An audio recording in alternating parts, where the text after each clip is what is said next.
Chinaga Anauba Cold War ama chathana-bagi Warep thambada Russia Maru Oigaduri.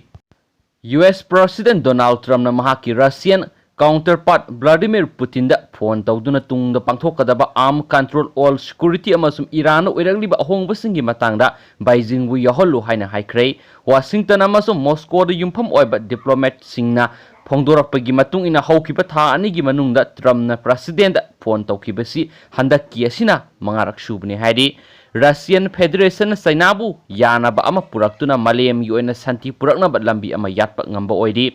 US President na Beijing bu laksin bada Russia gi maru oiba ningthi na khangduna Washington da leiba Cold Warriors amadi anti-Trump activities singi kholau tari.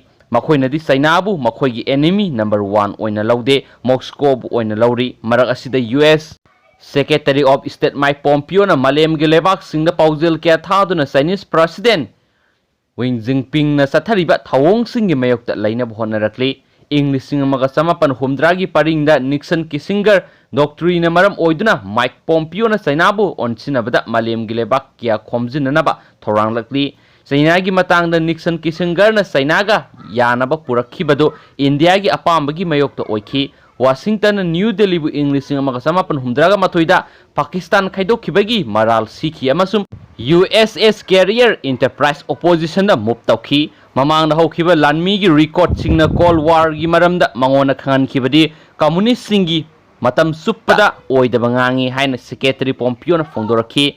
English singa sama panifu ga taruki February thada Cold War na maram oiduna Soviet Union oidingai matamda US na satakhiba thaudangdagi English singa sama pan maudraga mathoida Soviet Union kaikhi. Matam adudagi hauraga Russia di America gi enemy number 1 oidre. Haujikti tasengba yeknabadi China oire haina su pausina makhatari.